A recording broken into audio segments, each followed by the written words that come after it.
Está no ar com Felipe Figueiredo e Matias Pinto, o Fronteiras Invisíveis do Futebol, o podcast que desvenda a geopolítica do planeta Bola.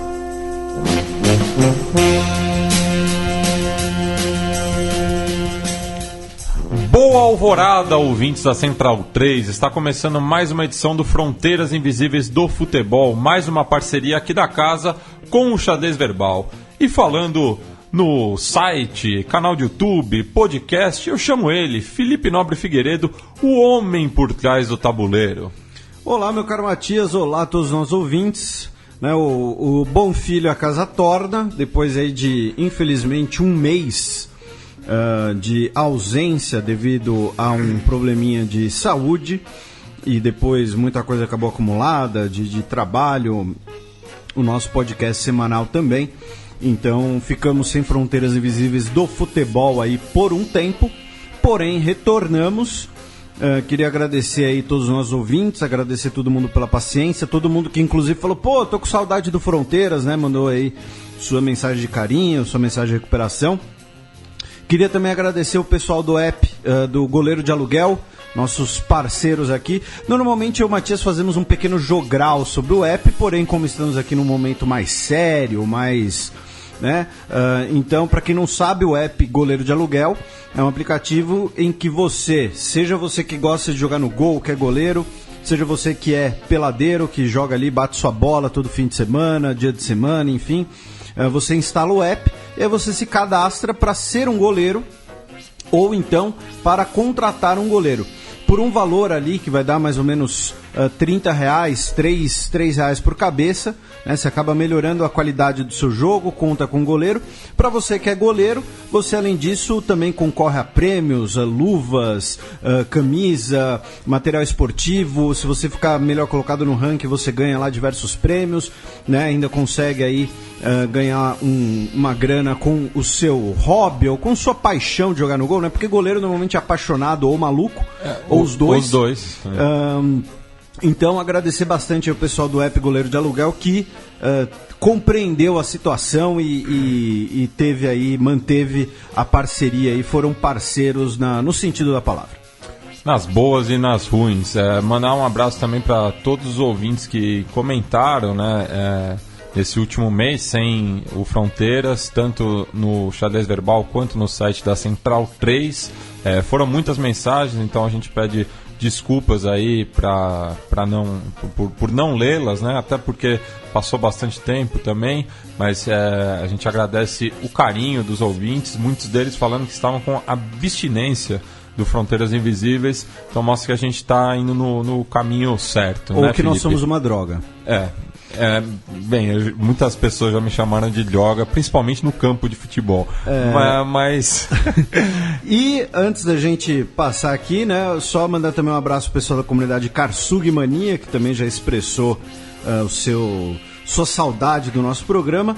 E o tema de hoje é por uma influência familiar do Matias, uma intervenção dele na programação. Não. Ele está agindo em causa própria, ele está se apropriando do programa. Que nada, eu até fui contrário a essa pauta, mas enfim, vamos falar da Suíça, né, Felipe? Exatamente, porque agora em 2017 nós temos os 170 anos da Guerra de Sonderbund, né, da guerra que estabelece a Suíça moderna como uma federação basicamente ininterrupta desde 1848, né, as datas do ano, você que gosta de efemérides, de datas, ouça o nosso programa, o podcast do Xadrez Verbal, toda sexta-feira sobre política internacional. Mas então, aproveitando aí essa deixa de 170 anos da Suíça, a gente vai falar um pouco desse lugarzinho nos Alpes, que eu não gosto dos estereótipos, mas que tem muito chocolate, relógios e canivetes. Pois é, então passemos para o primeiro bloco para falar sobre a história ali da Europa Central.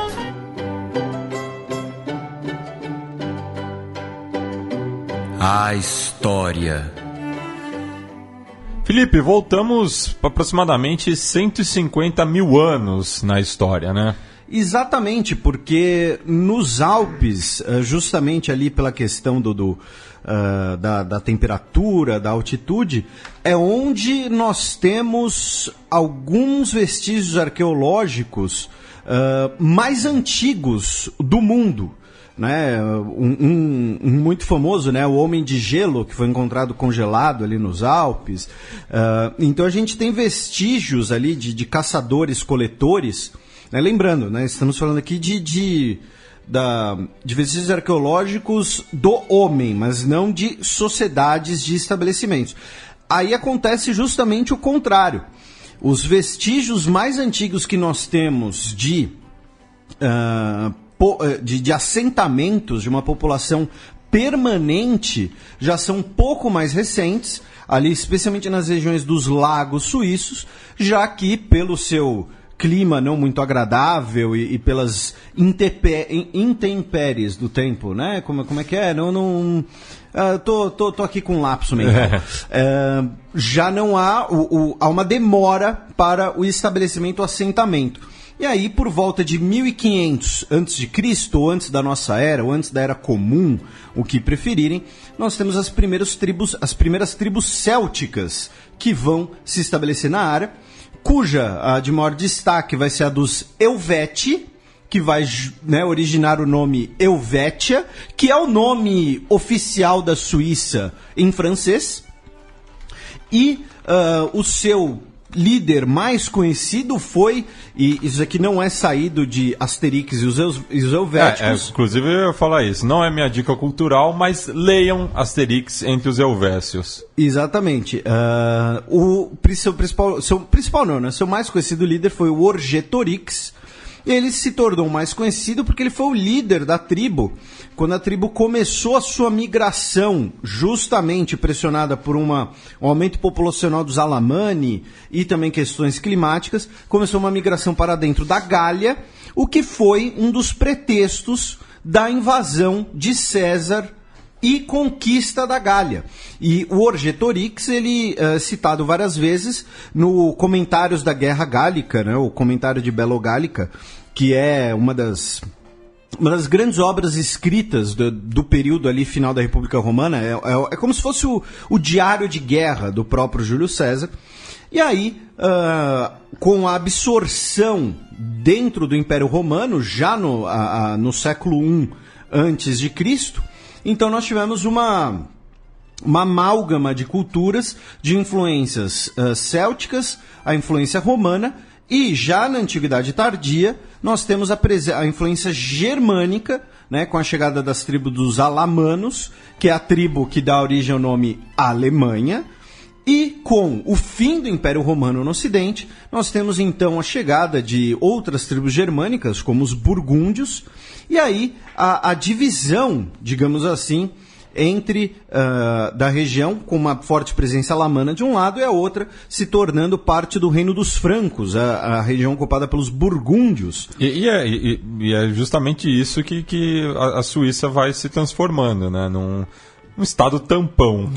Porque ela é o meio do caminho ali para todo mundo, né? Então, é o que você falou. Hoje a gente tem basicamente 3 idiomas, né, na Suíça, né? O alemão, maior número, o francês, que é ali mais ou menos 1/3, uma minoria que fala italiano, mas justamente por conta de ser essa encruzilhada, né, de culturas ali. E ainda tem a língua romanche, né, mas que é muito própria da Suíça, né? Eu tô falando que você tem causa própria. Daqui a pouco você vai mandar que sabe falar essa coisa. Não, eu não sei nada. Tá. O cristianismo diminuiu de presença na Suíça nesse período, e ele vai retornar só no século VII com a peregrinação, a evangelização por monges irlandeses. E essa informação é importante porque o cristianismo e as guerras religiosas vão ter um papel muito grande na história da Suíça. Aí depois, posteriormente, a parte oriental da Suíça se tornou o Ducado da Suábia, parte do Ducado da Suábia dentro do Sacro Império, enquanto a parte ocidental se tornou parte da Burgúndia, que depois seria a parte que era parte do Império Franco e depois se tornaria parte do Reino da França. né? Então essa encruzilhada aí. Durante o período carolíngio, foram estabelecidas, o sistema feudal acabou, digamos assim, ganhando proeminência na Suíça e se tornando, digamos assim, a sementinha dos cantões que existem hoje na Suíça. Claro, isso aqui é um resumo bastante grande da história, né? Estamos aqui avançando por séculos, né? Basicamente uma narrativa. Então não é que assim que os feudos resultaram nos cantões, mas é a semente, digamos assim. Os magiares, né, os húngaros, saquearam a Suíça no século X e foi na Suíça que o rei Otto I, que é o rei Otto, o Grande do Sacro Império, derrotou a invasão magiar e aí a Suíça foi reintegrada ao Império com os cantões com independência, porém crescentemente sob a influência habsburga, a influência austríaca. E essa influência austríaca, esse domínio austríaco, vai ser ali a base da grande lenda, do grande herói nacional suíço, que é o Guilherme Tell, que é o cara que tem que atirar com uma balestra numa maçã em cima da cabeça do próprio filho, para justamente contestar o domínio austríaco. E é ali que surge também a história do barrete frígio, né, que se torna um símbolo de republicanismo. Né, o símbolo da Revolução Francesa, está nas armas da Argentina, por exemplo. E foi usado muito na República Velha, né, na Primeira República Brasileira.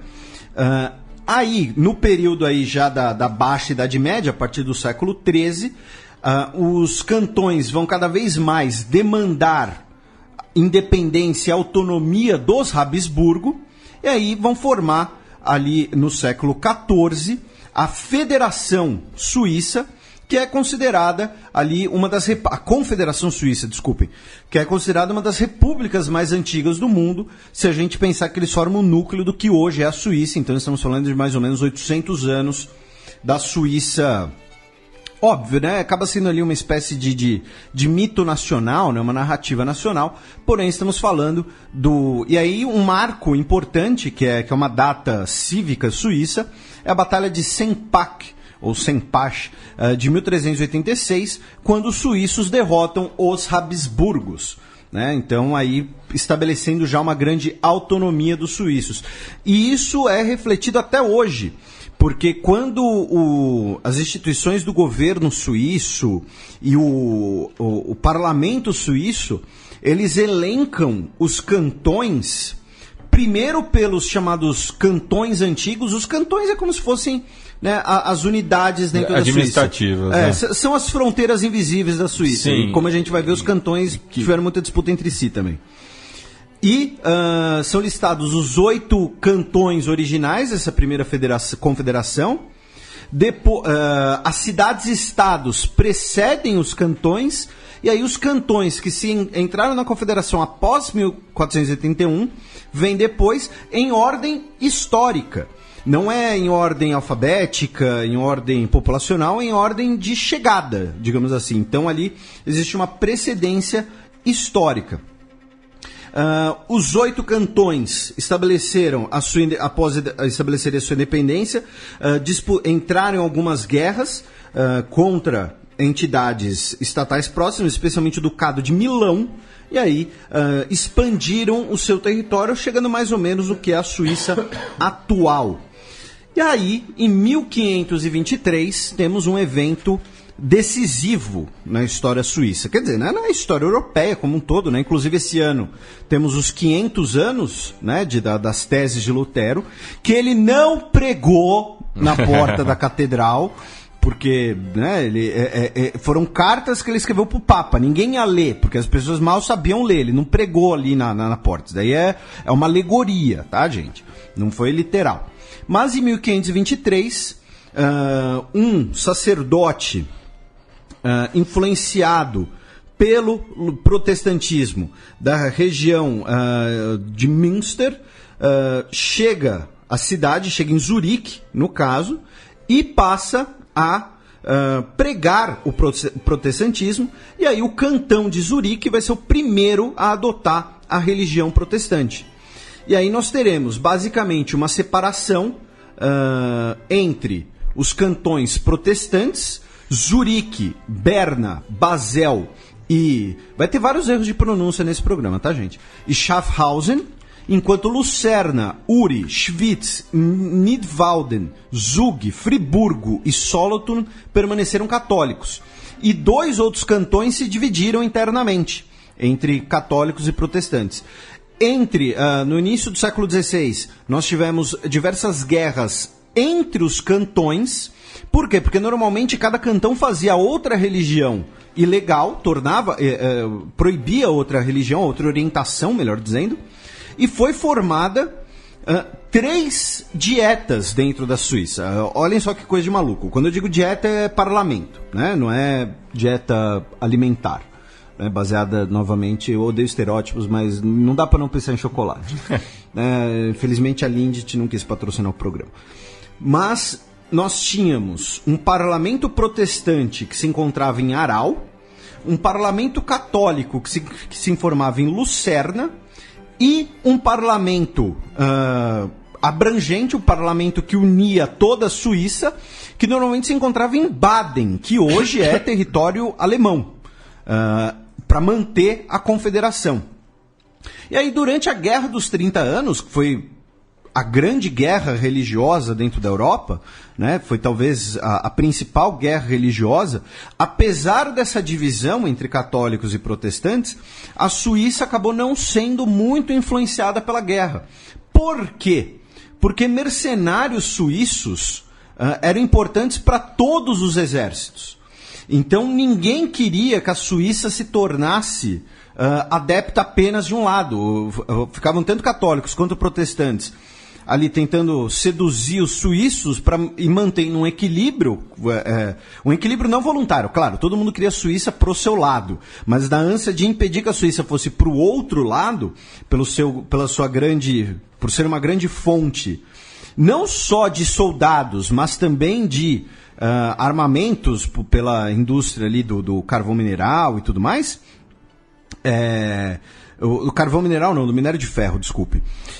Então a Suíça acabava fornecendo mercenários para todos os exércitos envolvidos basicamente, e é nesse contexto que surge a Guarda Suíça. Que hoje faz a segurança da Santíssima Autoridade, né? Exatamente, do Bispo de Roma, o Papa. Que assim, todo mundo conhece a Guarda Suíça por conta dos uniformes desenhados pelo Da Vinci, que são meio bizarros, né? E são bizarros não, né? São uniformes da Renascença, são usados até hoje. E até na última Copa do Mundo, quando a Argentina eliminou a Suíça nas oitavas de final, um chargista argentino fez uma alusão, né, ao Papa Francisco comemorando na frente da Guarda Suíça. e pode ter acontecido, ele pode ter dado uma sacaneada ali. Porque esse papo aí não bate bem, né? Vai ter muito vídeo católico se tratando de futebol. Tá. Mas assim, primeiro, né, a Guarda Suíça hoje, eles treinam junto com as forças especiais italianas. Assim, aquele uniforme ali é para cerimônias. Quando eles acompanham o Papa ali, os caras sabem lutar corpo a corpo, tem armamento moderno. É que nem os dragões da independência. Eles são soldados, né? Eles têm um treinamento bastante rígido. E a Guarda Suíça foi estabelecida em 1506 pelo Papa Júlio II, quando a Santa Sé, né, ainda tinha seus exércitos. E hoje os recrutas para a Guarda Suíça têm que ser homens suíços, católicos, que nunca se casaram, entre 19 e 30 anos, e que tenham, no mínimo, completado o treinamento básico do exército suíço. Para você ser voluntário à Guarda Suíça, e aí você vai, aprofundar o seu treinamento militar. Depois da Revolução Francesa, né? Ou seja, a gente foi da Guerra dos 30 Anos para a Revolução Francesa, tá? A gente avançou basicamente 200 anos no tempo. Mas, com a Revolução Francesa, a Suíça é invadida pela França em 1798. Por quê? Porque a Suíça foi um grande campo de batalha durante as guerras napoleônicas, porque ela era o ponto de encontro entre o Reino da Prússia, o Reino da Áustria e o Império Francês, a República, posteriormente Império Francês de Napoleão. Então, a Suíça acabou antecipadamente, digamos assim, sendo invadida pelos franceses, né, usando a retórica da guerra preemptiva, que não é tão nova assim quanto algumas pessoas pensam. e foi transformada na República Helvética, né, que era um estado cliente dos franceses. Suíços lutaram por todos os lados durante as guerras napoleônicas, tanto pela França, como pela Áustria, como pela Prússia. E a presença das ideias napoleônicas, das ideias da França revolucionária na Suíça, ela é um tema de debate e talvez até de ressentimento até hoje. Por quê?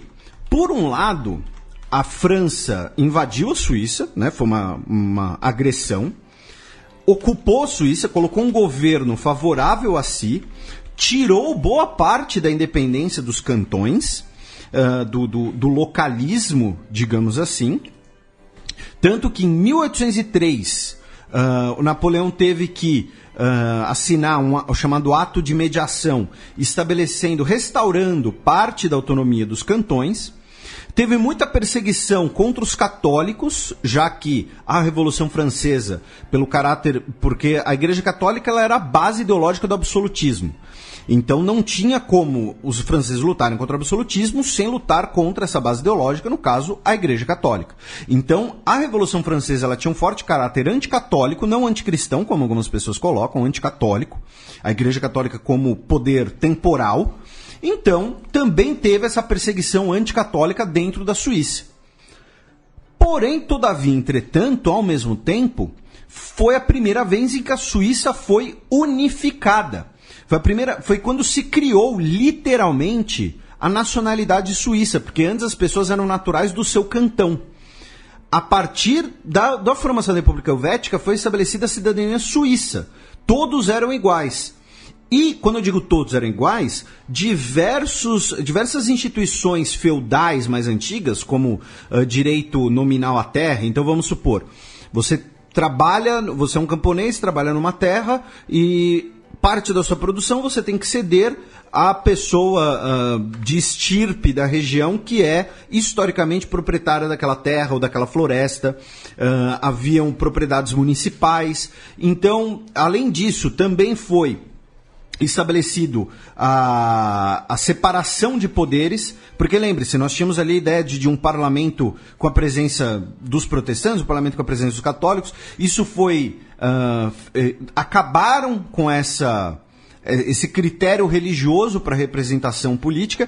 E também outra coisa interessante, autorizou casamentos entre católicos e protestantes, que eram proibidos, unificou pesos e medidas, que cada cantão seguia o seu princípio, e aboliu tarifas internas, porque embora fosse uma confederação, se eu era, sei lá, de Zurique, e quero vender aqui o meu produto, eu não vou resistir, o meu canivete, para alguém de Berna, eu pagava o imposto do cantão de Berna.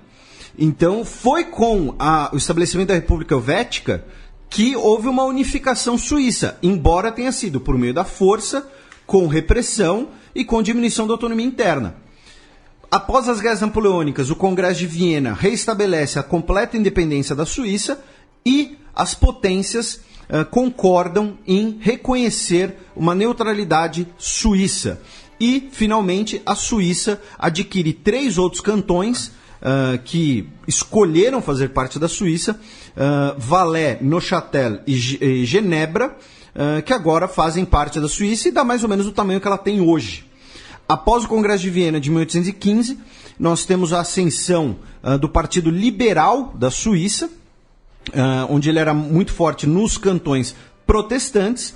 Foi adotada uma nova Constituição que buscava equilibrar a centralização com a autonomia dos cantões, porém ela tinha um caráter, ela mantinha um caráter anticatólico, já que o partido era dominado pelos protestantes.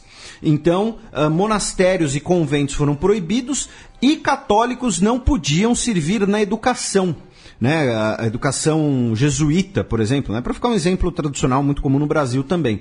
Então, os 7 cantões católicos formaram a Sonderbund, que a tradução seria Aliança Separada, e a Confederação Suíça, com 15 cantões, e 2 cantões declararam neutralidade. E aí tivemos então a Guerra de Sonderbund, a guerra civil suíça, digamos assim, que durou basicamente algumas semanas, praticamente, 2, na verdade. A Confederação venceu com 86 mortos no total, apenas, né? Apenas no sentido, né, de que, convenhamos, né? 86 mortos pra gente que é no Brasil é um fim de semana, né? Não é exatamente uma guerra.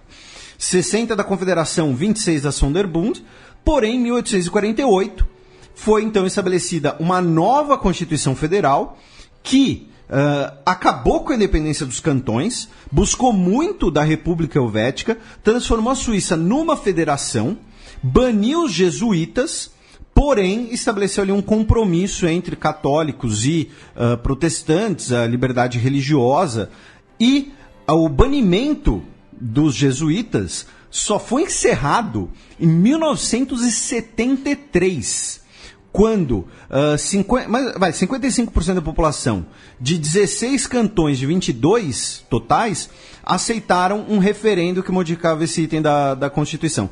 E no último bloco, né, da Suíça atual, a gente vai falar um pouco dessa mania suíça de referendo. Mania entre aspas, né, porque é uma coisa muito que deve ser bastante elogiada. Sim. Então, assim, a Suíça, se hoje ela é uma sociedade extremamente democrática, como a gente vai ver, se deve muito a esses choques internos, né? Lembrando que, e isso é um lembrete que eu sempre faço questão de fazer, até pelo momento político que a gente vive. Tem muita gente que acha que o Estado laico foi algum iluminista que acordou e falou: como é que eu posso ferrar a igreja hoje? Já sei, vou criar a ideia do Estado laico. Porque, né, quero enfraquecer as igrejas. Eu odeio a igreja católica, eu odeio os protestantes. Não, a ideia de um Estado laico, um Estado que não interfere na religião das pessoas, não proíbe, por exemplo, se um protestante pode casar com um católico ou não, ele surge dos conflitos religiosos. Quando a Europa fica 200 anos se matando entre católico e protestante, e aí sim os iluministas vão olhar e falar: olha, então por que o Estado não passa a se distanciar da religião? E mais ainda, o Estado passa a ter um papel de articulador dessa relação. Olha, católico, se o protestante bater, eu vou bater nele. Se você bater nele, eu vou bater em você. Vocês não são protestantes ou católicos, vocês são franceses, vocês são suíços, ou o que for. Então, enfim, meu caro Matias, você fica à vontade para tocar o programa como melhor lhe adequar. Sim, vamos passar agora para o futebol suíço, que também teve uma grande contribuição, né, para o esporte. O ferrolho. O campo.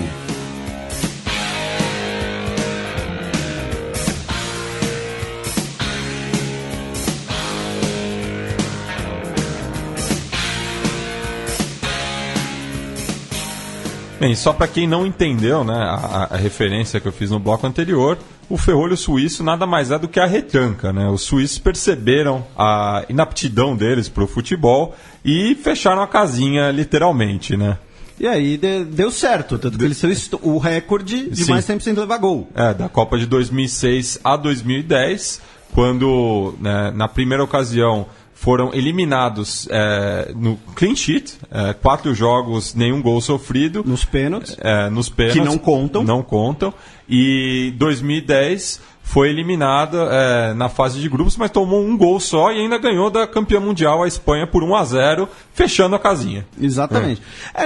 A Espanha campeã mundial é um negócio que nunca vai ser explicado. Enfim. Mas como é que surge o futebol na Suíça? No caso, ele acaba invertendo um pouco a lógica que a gente costuma ver aqui, que trabalhadores ingleses que normalmente vão, por exemplo, construir ferrovias no Brasil, levam o futebol para esse país. No caso suíço, foram estudantes ingleses da elite, né? Filhos de aristocratas, de nobre, lá o Lord Paçoquita, o 5º Earl de Lambreta, e aí ele manda seus filhos para estudar nos melhores colégios de Zurique, e aí eles levaram o futebol para a Suíça. E por conta aí da neutralidade suíça, rapidamente a Suíça acabou se tornando o centro da governança internacional do esporte, porque a Federação Suíça, a Associação de Futebol da Suíça, ela é uma das mais antigas do mundo, foi fundada já em 1895, e ela foi membro fundador da FIFA em 1904, E hoje a Suíça é sede da FIFA, né, e o ex-presidente, né? E o atual também, o Sepp Blatter e o Gianni Infantino, ambos suíços. O atual também é suíço, que beleza. Suíço-italiano, o outro suíço-francês. A Suíça, por conta dessa neutralidade, né, ela é sede da FIFA, da Federação Internacional de Hóquei no Gelo, do Comitê Olímpico Internacional, da Corte Arbitral do Esporte, da UEFA, dentre outros exemplos, e no próximo bloco a gente também vai ver outras instituições baseadas na Suíça, outras organizações internacionais baseadas na Suíça, por conta dessa neutralidade lá de 1815, e uma delas muito importante, como vocês vão ver. Então, assim, a história do futebol na Suíça ela acaba sendo um pouco autoexplicativo, né? Estudantes ingleses levaram o esporte para lá pela sua neutralidade. Acabou se tornando um centro de governança do esporte e isso ajudou o esporte a se popularizar. Tanto que no início das competições internacionais, que a Suíça tem os seus principais destaques no século XX, depois basicamente só no século XXI. Nas Olimpíadas de 1924, a Suíça vai ser prata, vai perder a final de 3-0 para o Uruguai, a Celeste Olímpica. A Suíça participou da Copa de 34, quando chegou nas quartas de final. Também chegou nas quartas de final em 38. Chegou nas quartas de final em 54, quando a Suíça sediou o torneio. Perdeu para a Áustria de 7-5. Que pelada. E a Suíça também jogou as Copas de 50, 62 e 66. Aí a Suíça só ia voltar para a Copa do Mundo em 1994, quando com a Suíça faz digamos assim, uma reforma no seu futebol. Ela aponta um técnico inglês, o Roy Hodgson, em 1992, e aí qualifica-se para a Copa do Mundo em 1994, quando eles foram para as oitavas de final. Lembrando que classificavam 3 na ocasião, quer dizer, os 4 melhores terceiros colocados se classificavam na ocasião. E ainda eram 24 seleções. Ganhou da Romênia, que foi uma das sensações daquela Copa, né? Empatou com os Estados Unidos e aí nas oitavas perdeu de 3-0 da Espanha. A Suíça conseguiu ser eliminada pela Espanha 2 vezes em Copa do Mundo. E aquela seleção tinha 2 homens de destaque, o Cyriacos Forza, volante, e o Stéphane Chapuis-Sarr, que talvez seja o maior jogador da história suíça, o maior craque suíço. Ele que jogou muito tempo no Borussia Dortmund, no período da camisa marca-texto do Borussia Dortmund. Campeão europeu em 97. Campeão europeu e campeão mundial em cima do Cruzeiro. O Chapuis-Sarr estava naquele time, ele marcou mais de 100 gols pelo Borussia. E aí a Suíça voltou para a Copa em 2006 e 2014.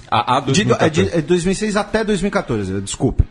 E 2006, em 2014 chegou nas finais, 2010 foi eliminado na fase de grupos. E aí mostra, como a gente sempre fala, né, como o futebol dialoga com a história e com a sociedade. Essa renascença, esse resgate do futebol suíço se deve, em parte, à presença muito grande de imigrantes e seus descendentes. Tanto que, na Copa de 2014, olhem só, na Copa de 2014... dos 23 jogadores suíços que foram para a Copa, 8, ou seja, mais que um terço, eram kosovares ou bosniaques. Né? Ouçam nossa fronteira sobre a Bósnia, bosniaque é o bósnio muçulmano. E o atual técnico da Suíça é um bósnio suíço, é um bósnio que reside na Suíça desde 87, quando ainda era jogador, se naturalizou suíço. Ele tem passaporte da Suíça, da Croácia e da Bósnia, ou seja, ele pode entrar acho que em qualquer lugar do mundo, só escolher o mais conveniente ali no momento. O Petkovic, no caso, o nome do treinador, ele também foi campeão da Copa da Itália de 2013, quando foi treinador da Lazio. Então, assim, um terço da seleção suíça é de kosovares ou bosniaques, sejam nascidos na Suíça ou que foram pequenos para lá. E um destaque também fora da Europa, né, que faz parte da atual seleção suíça, é o Gelson Fernandes, que é nascido em Cabo Verde, mas foi criado na Suíça, e foi ele o autor do gol da vitória sobre a Espanha em 2010. Tem o Martin Djourou também, sim, que eu não lembro agora onde ele nasceu, mas ele tem uma mãe acho que Senegal, acho que é senegalês, não tenho certeza. Na Eurocopa, a Suíça jogou em 96, em 2004, ou seja, a Suíça disputou seu primeiro Euro em 96, tá, gente? Foi sede em conjunto com a Áustria em 2008 e em 2016, que foi a primeira vez que chegou nas oitavas. Os recordes, assim, alguns recordes aqui, alguns destaques de jogadores, né? A gente falou do Chapuisat, do Sforza. O maior artilheiro da história da seleção suíça é o Alexander Frey, ruim pra caramba, pra falar o mínimo, né? Jogou 2001 a 2011, em 84 jogos, marcou 42 vezes. Ou seja, a média de meio gol por jogo. É uma média razoável. Sim. O que tem mais jogos é o Heinz Hermann, foi um meia, jogou entre 79 e 91, 118 jogos, marcou 15 vezes. E o jogador que ainda defende a seleção, que tem mais jogos, é o Lichtsteiner, que joga na Juventus. É o atual capitão também, justamente. E ele tem 90 jogos desde 2006. A gente falou um pouco dos bósnios e dos kosovares. O Rakitic, que joga no Barcelona e na seleção croata, ele é nascido na Suíça, embora, né, de nacionalidade croata. E tem um caso curioso, né, que é a mistura do Brasil com o Egito. No caso da Espanha com a Sérvia. Isso, que é o zagueiro Filipe Senderos, que jogou no Arsenal durante um tempo. O Senderos é filho de um sérvio com uma espanhola. E detalhe, em 2009 ele se casou com a sua então namorada iraniana e eles têm 2 filhos. Então, assim, os filhos dele podem ter 4 passaportes. Eu acho que acho que eles têm todos os passaportes. Não sei, eles têm um passaporte super trunfo, assim, sabe? Só perde se o outro passaporte for A1.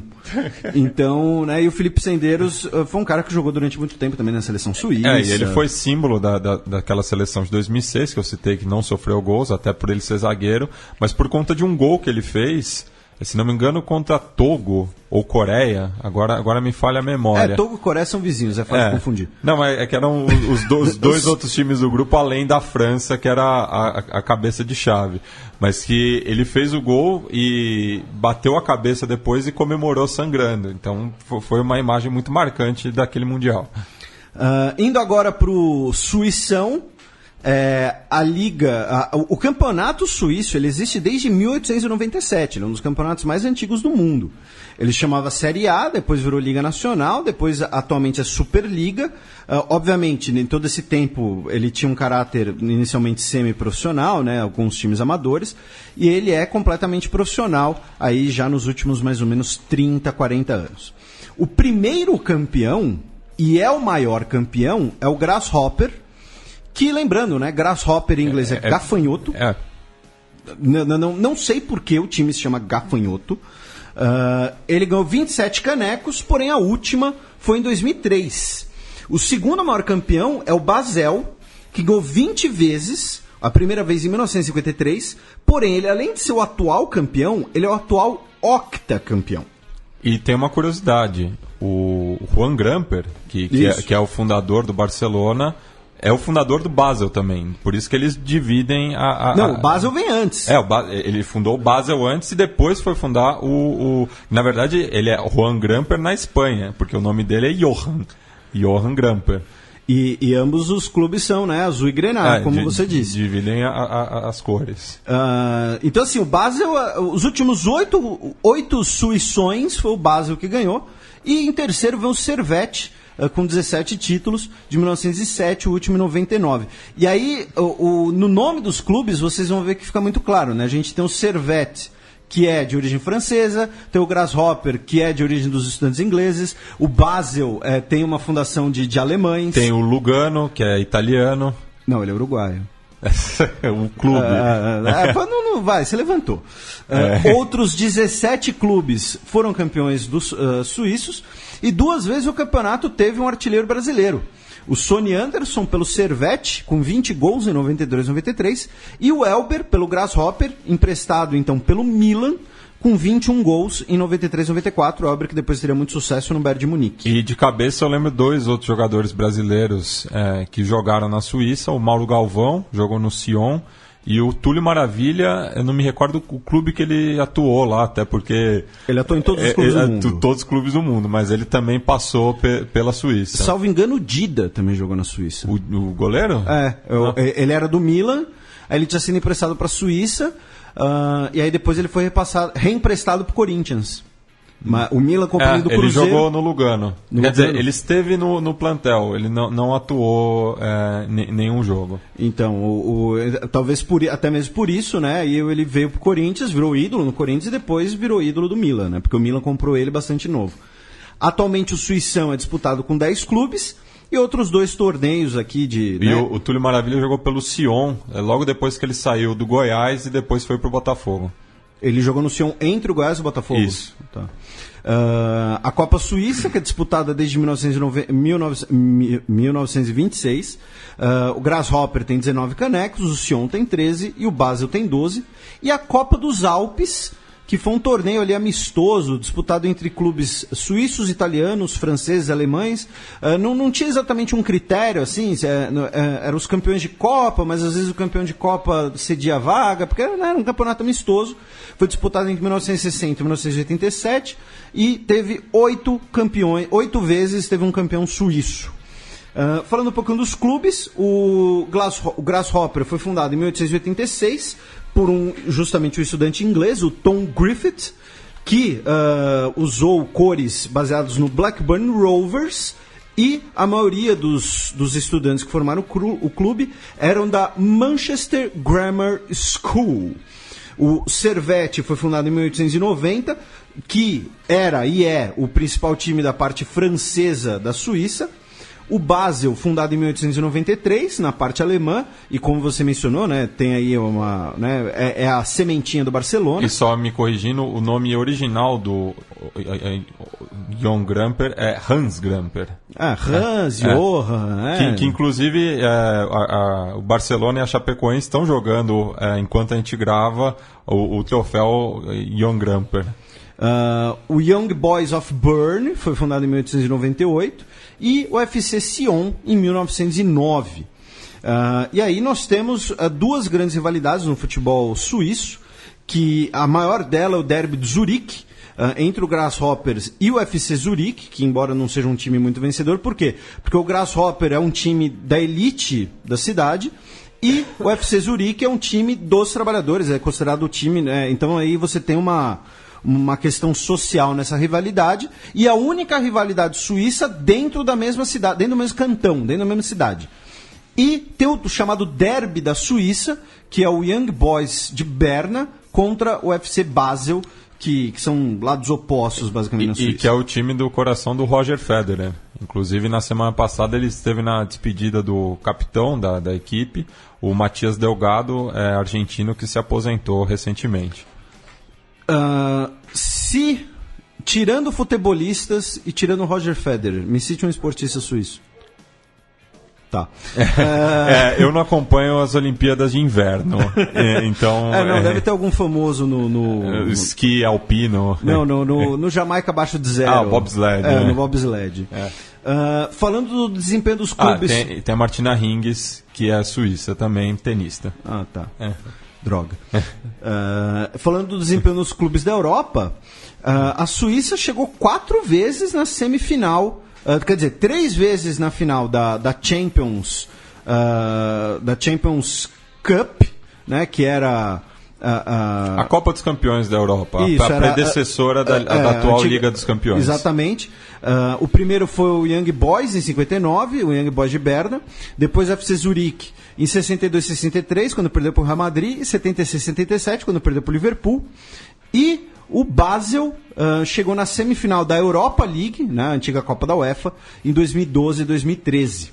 E se eu não me engano, o lateral esquerdo Kleber fez parte, eu acho, desse time. Que jogou no Santos, Corinthians, Inter. Nossa, o Kleber passou pelo Basel também. Não lembro agora se foi nessa campanha, mas foi nesse período. E aí, pra gente fechar aqui o bloco de futebol, de propósito, né? Porque quando a gente pensa na Suíça, a gente pensa o quê? Né? Naquelas casas dos Alpes, todo mundo, né? Uma democracia muito forte, muito vigorosa, respeito, né? Um pessoal muito educado. Mas um dos principais episódios de hooliganismo da história recente do futebol europeu foi na Suíça. Sim, inclusive tem a ver com a música de encerramento do programa de hoje. A chamada desgraça de Basel, em 13 de maio de 2006.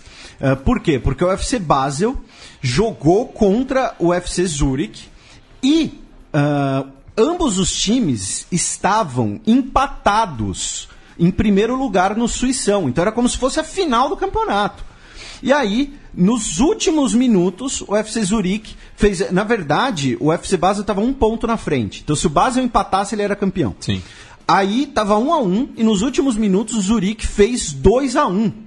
E aí a torcida do Basel invadiu o campo, bateu nos torcedores do Zurich, bateu em atletas do Basel.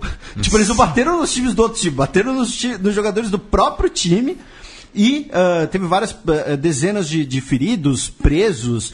Então, assim, quem quiser ver as imagens, tipo, os caras tomam o campo de assalto, assim. Então, fica aí, né, o registro, né, do hooliganismo suíço de um time tradicionalmente suíço, né, o FC Basel.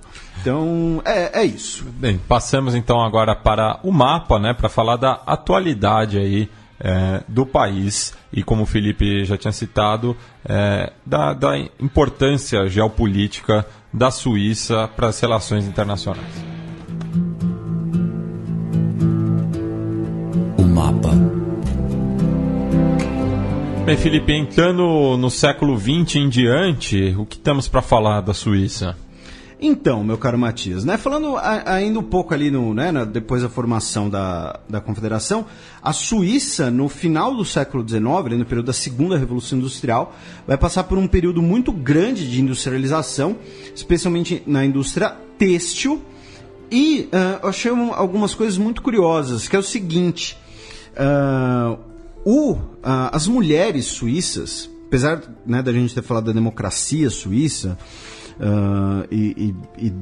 de uma federação muito bem equilibrada, é uma democracia semidireta praticamente, as mulheres suíças só passaram a ter direito de voto em alguns cantões em 1959, em nível federal em 71, e teve um cantão de Appenzell Innerrhoden, a pronúncia deve estar errada, que só instituiu o voto feminino em 1990.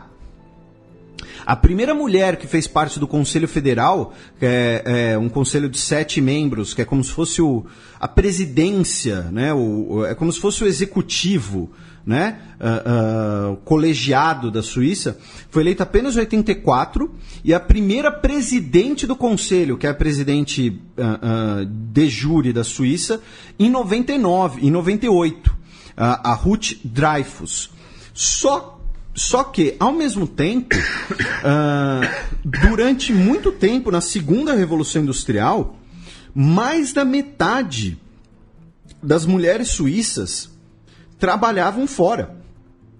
Elas respondiam por boa parte das suas rendas familiares.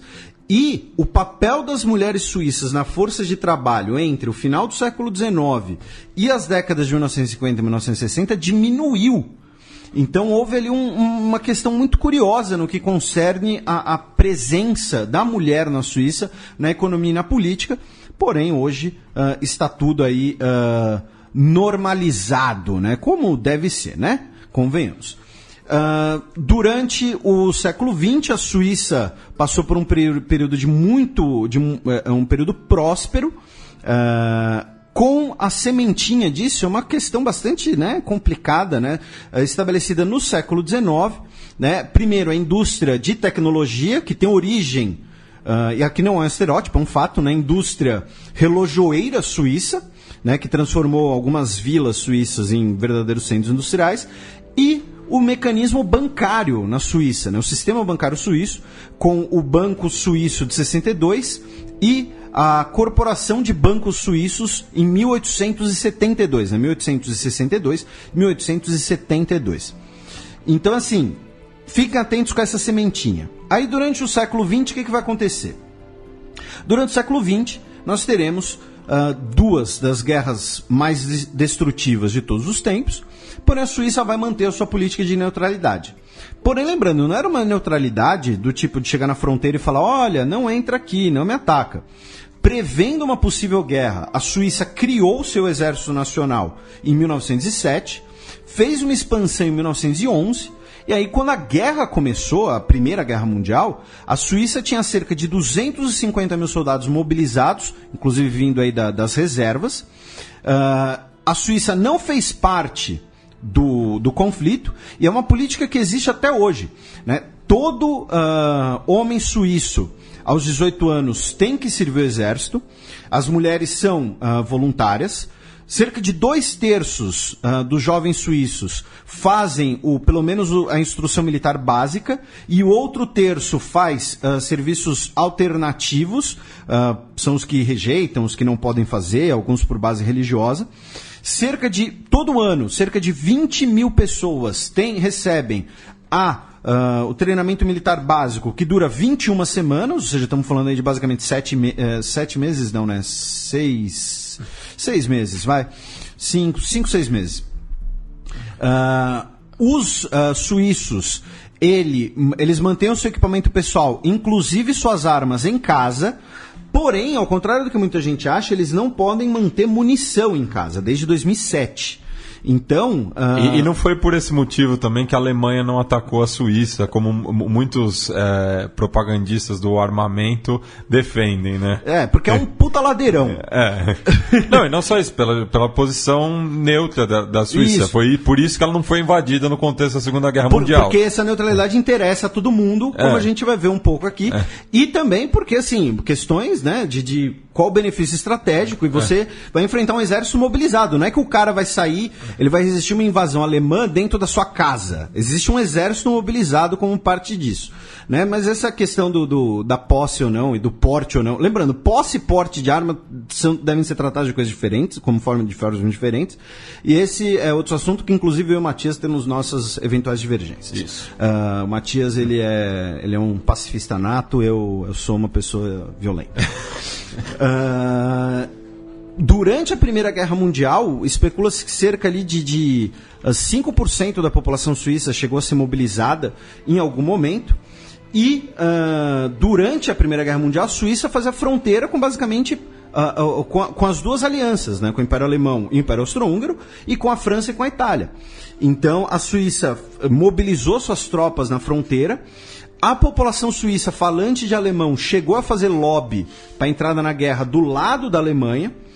Especula-se que teve mais de 1000 violações da fronteira suíça, com trocas de tiro, por acidente, enfim, de diversas questões assim. Durante a guerra... Até porque não é uma fronteira de traçado fácil, né? Não, direto. Foi acho que tropas de Liechtenstein. Recentemente, os caras estavam fazendo uma patrulha e quando eles viram, eles estavam na Suíça. Inclusive tem times de Liechtenstein que jogam o campeonato suíço. Suíção, por favor.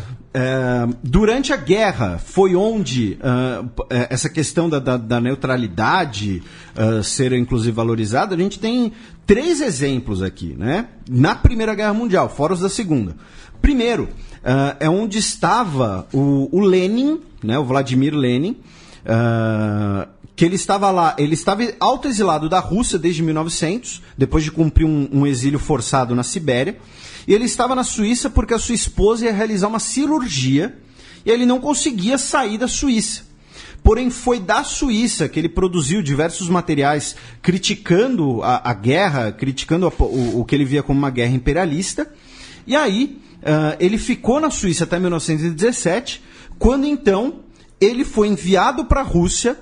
Muitas pessoas dizem, existe, né, uma discussão grande sobre isso, é muito provável, né, com conivência, digamos assim, do Império Alemão, porque, né, para ir da Suíça para a Rússia tem que passar pela Alemanha, não tem teletransporte. E aí ele foi para a Rússia para continuar suas atividades revolucionárias, e os alemães esperavam que isso fizesse com que a Rússia saísse da guerra, o que de fato aconteceu. Segundo, outro exemplo dessa neutralidade suíça ser bem... Então, assim, estamos falando de um cara que era indesejado na Rússia, que podia ser interessante para a Alemanha, então deixa ele ali na Suíça e até a hora que for conveniente. O segundo exemplo foi quando um político suíço tentou negociar uma paz entre a Alemanha e a Rússia até por questões também idealistas. Aí ele foi repreendido pelo governo suíço, após críticas dos aliados, que isso violaria a neutralidade suíça, e aí a Suíça retirou dele qualquer autoridade de fazer alguma negociação. E durante a Primeira Guerra Mundial, a Suíça aceitou mais de 68 mil prisioneiros de guerra feridos para serem tratados. E assim, prisioneiros de guerra britânicos, franceses, alemães e austríacos. Todos os lados. Por quê? Porque você, vamos supor, você é o francês. Você capturou um soldado alemão. Você tem que manter ele como prisioneiro de guerra. Só que esse cara tem um ferimento a bala.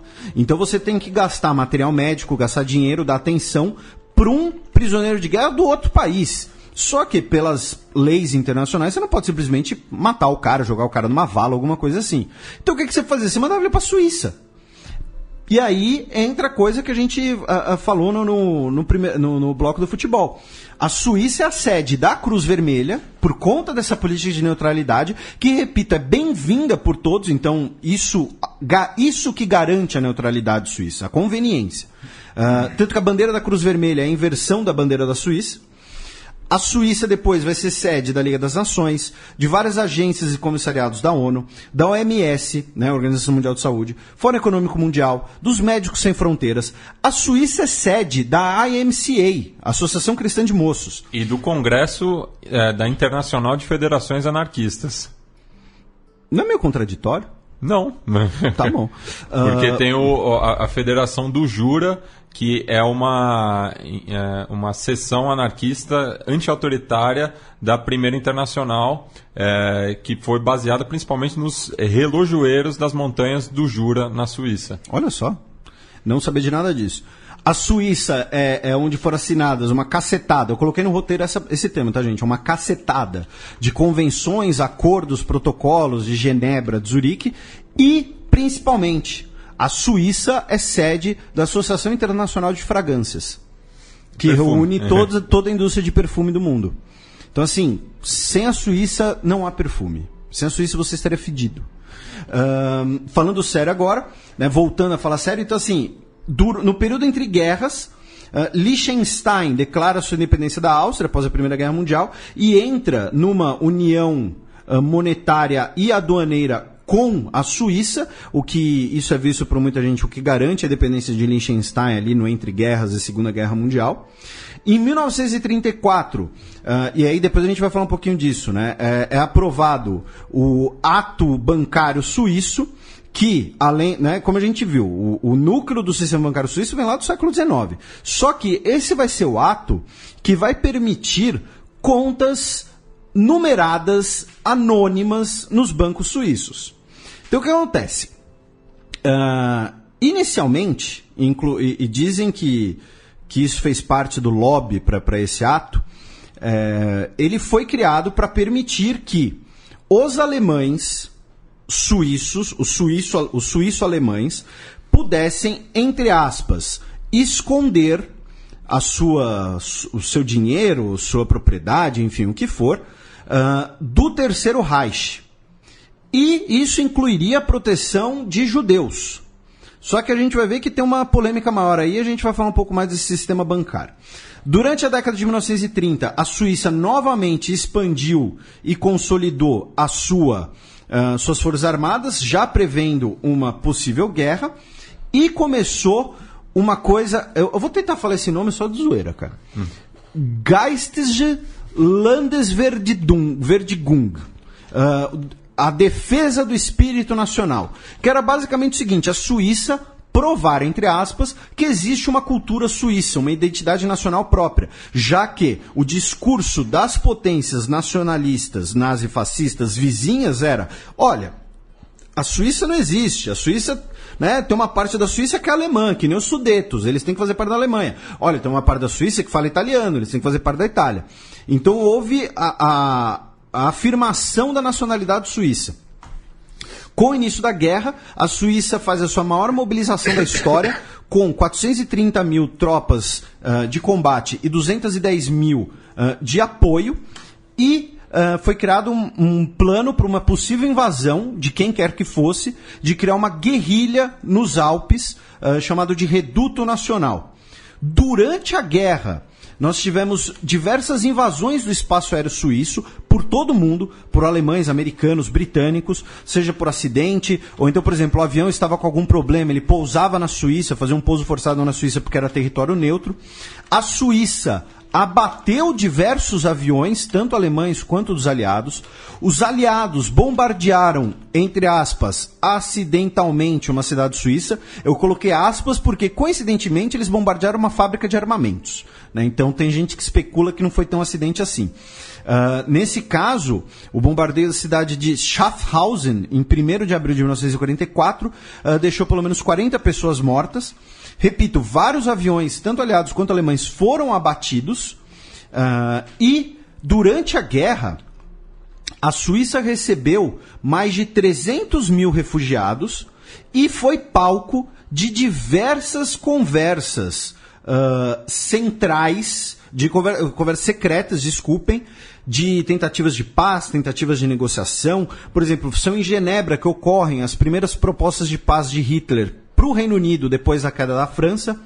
Vai ser na Suíça que o Escritório de Serviços Estratégicos, que é o antecessor da CIA, né, a OSS, quem assistiu Bastardos Inglórios sabe do que eu estou falando, né, OSS.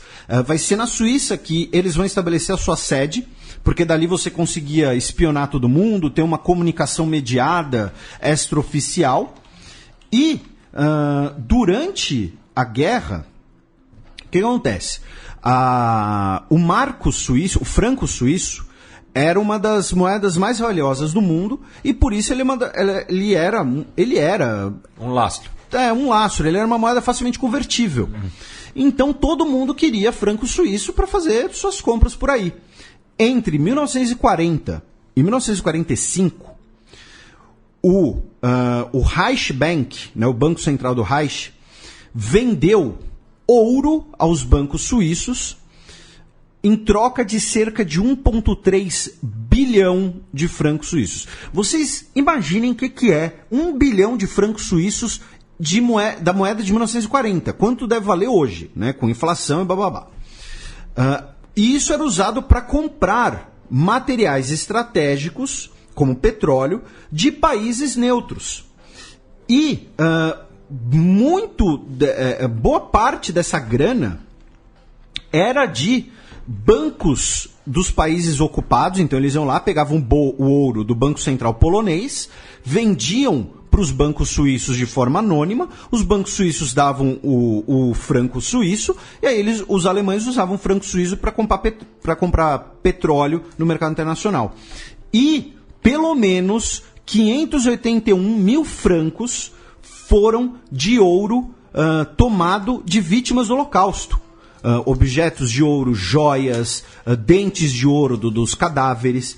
E isso ficou muito à tona porque em 2002 saiu o resultado da chamada Comissão Bergier, que foi derivada de um processo, um class action, né, que é um processo em nome de uma comunidade, em nome de um coletivo de pessoas, no caso judeus e seus descendentes, no Brooklyn, em Nova York, dizendo que o governo suíço foi conivente com o Holocausto e tinha ouro roubado dos judeus na Suíça.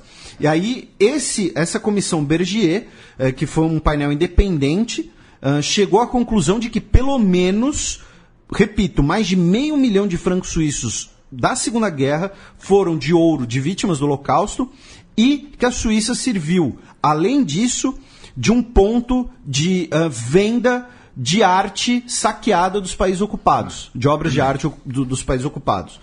Então, assim, a neutralidade suíça ela era bastante conveniente para todo mundo. E aí entra, né, um ponto muito importante, ainda mais com os recentes Panama Papers, que tinham... Os Panama Papers não, antes dele teve o HSBC Leaks, né, que inclusive gerou o fim das contas numeradas na Suíça. Hoje não pode mais. Muito do crescimento econômico da Suíça no final do século XIX e século XX foi devido ao seu sistema bancário. Só que um sistema bancário, muitas vezes, conivente com ações criminosas, desde as mais horrendas, como usar ouro de vítima do Holocausto, desde as, né... Um abraço aí para a nossa Câmara dos Deputados. E como lavanderia. A Suíça, durante muito tempo, foi a grande lavanderia da Europa. Porque, assim, em vez de você ter que mandar... E do terceiro mundo também. Não, sim, mas né, da Europa no sentido de na Europa. Sim, né? tá. Hoje é Luxemburgo. Pogério. Mas, então, assim, acaba tendo aí uma discussão ética sobre esse crescimento da economia suíça na base do seu sistema bancário. A gente, né, no podcast Xadrez Verbal, a gente já fez alguns posts sobre isso, o Panama Leaks, tudo mais, Panama Papers, o HSBC Leaks. Tem um texto lá no Xadrez Verbal que eu fiz exclusivamente sobre o HSBC Leaks. E continuando, né, aqui falando dos momentos mais recentes da Suíça. A Suíça, durante a Guerra Fria, chegou a perseguir armas nucleares, porque ela achava que era essa a maneira, durante a Guerra Fria, de manter a sua política de neutralidade. Porém, eles acharam o projeto muito caro e acabaram abandonando o projeto no final da década de 1960 e, de vez, em 1988, quando eles proibiram qualquer teste nuclear por parte da Suíça. A partir da década de 1980, começaram a chegar os primeiros imigrantes da região da Iugoslávia, inicialmente trabalhadores, fabris, pesquisadores, porém, com as guerras da Iugoslávia, essa imigração cresceu muito, especialmente, muitas vezes, sob a ideia de reunião familiar, porque, assim, o seu filho viajou da Iugoslávia para a Suíça na década de 80 para trabalhar numa fábrica, para trabalhar numa indústria, ou porque ele é químico, pesquisador, e foi trabalhar lá num laboratório suíço. E aí começa a guerra da Iugoslávia, e aí seu próprio filho vai lá e fala, pro governo suíço, olha, eu queria, né, meus direitos de entrada dos meus pais, reunião familiar, situação calamitosa. Então especula-se que hoje cerca de 6,5% da população suíça é de origem da antiga Iugoslávia e seus descendentes. Mais da metade, cerca de metade desse número é de kosovares e macedônios. E a outra metade acabam sendo ali, principalmente sérvios e bosniaques, e uma minoria de croatas e eslovenos. Então, assim, essa migração que a gente tem, final da década de 1980, década de 1990, hoje resulta em 1/3 da seleção de futebol suíço, mostrando aí a ligação visceral entre sociedade e futebol. A Suíça não faz parte da União Europeia. A sua população rejeitou isso 2 vezes em referendos. Em 92, o não venceu com 50,3% dos votos, quase empate. E em 2001 já foi uma lavada, 76,8%. A Suíça ela é toda cercada de União Europeia, então as relações entre Suíça e União Europeia são bastante importantes. Então, por exemplo, a Suíça faz parte do acordo Schengen, né, de livre trânsito, tem um acordo bilateral de temas comerciais, e aí entra né, a gente viu que a relação com a União Europeia ela passou por referendos, por votação popular. E a Suíça é considerada uma república semidireta. Por que semidireta? Porque né, ela não chega a ser direta, porque ainda você tem um parte de representantes delegados. Matias, você tem um roteiro, então você vai poder colar, mas desde 1848, imagina que você não tem um roteiro. Quantos referendos ou plebiscitos você acha que já foram realizados na Suíça? Nossa, tá na casa em 170 anos. 170 anos? Putz, tá na casa das centenas. 134. Em 170 anos foram 134 referendos ou plebiscitos. E detalhe, se o parlamento aprova uma lei, a população tem 100 dias para coletar 50 mil assinaturas de eleitores. Se eles conseguirem, aquela lei vai para um plebiscito. Então é como se o Avaz funcionasse na mais ou Suíça. menos isso. É mais ou menos isso. É como se o Avaz funcionasse. Desculpa, 50 mil assinaturas de pelo menos 8 cantões diferentes. Ah, tá. E se um grupo coletar 100 mil assinaturas de eleitores em até 18 meses, eles podem propor um texto de uma lei ao Conselho Federal. Se o Conselho Federal e a Assembleia Federal fizerem uma contraproposta, tem que ir para um referendo.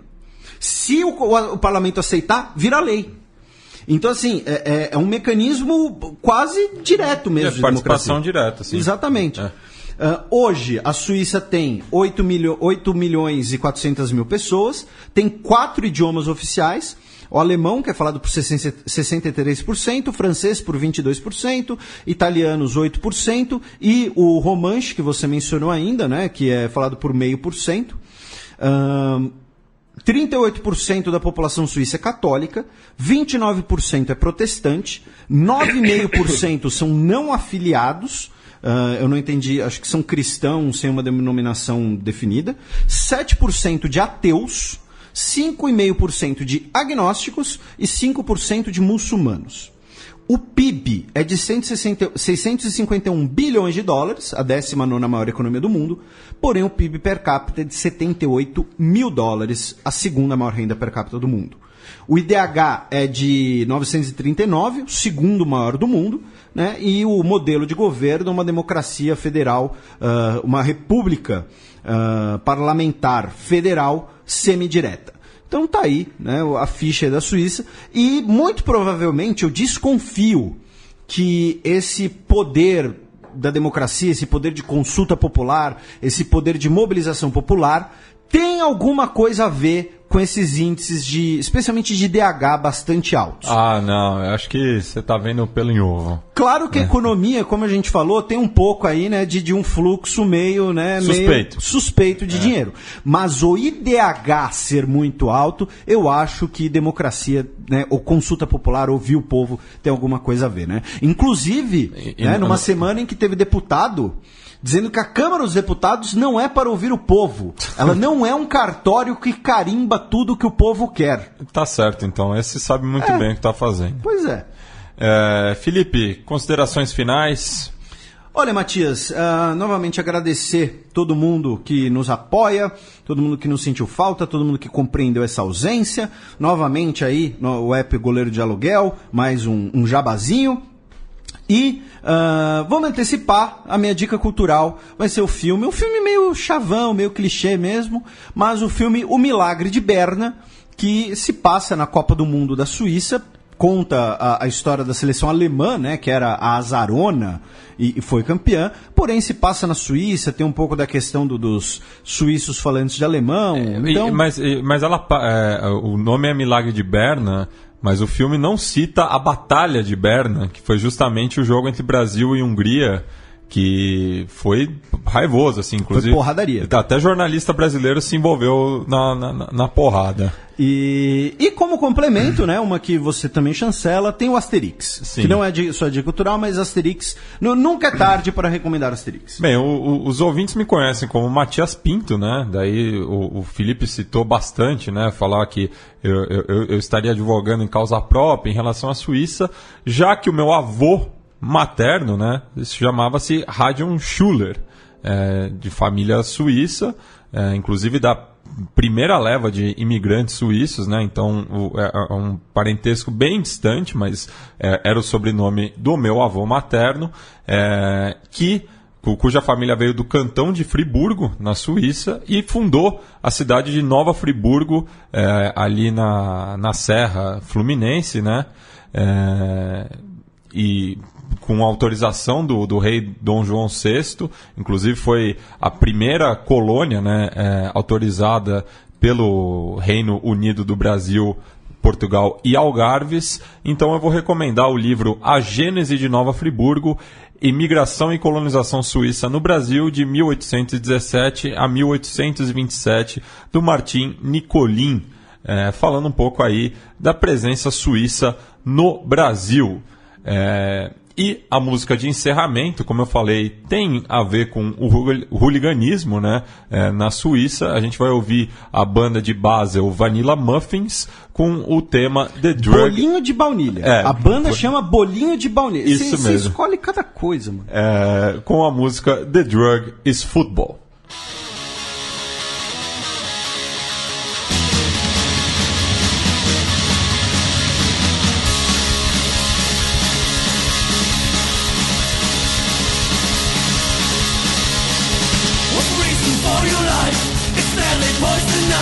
When you're going to town, just to see what's down.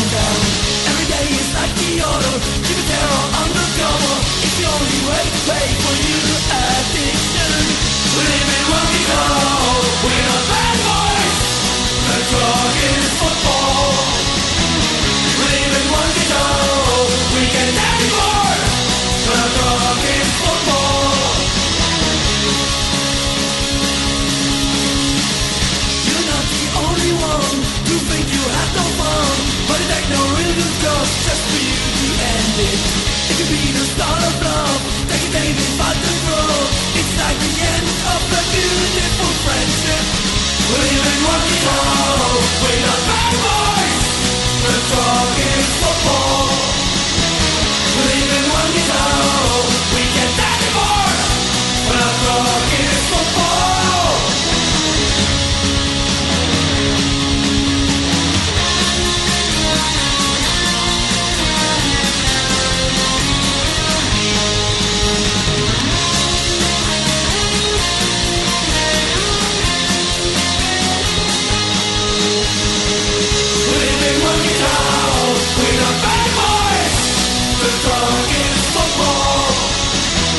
We're living one guitar.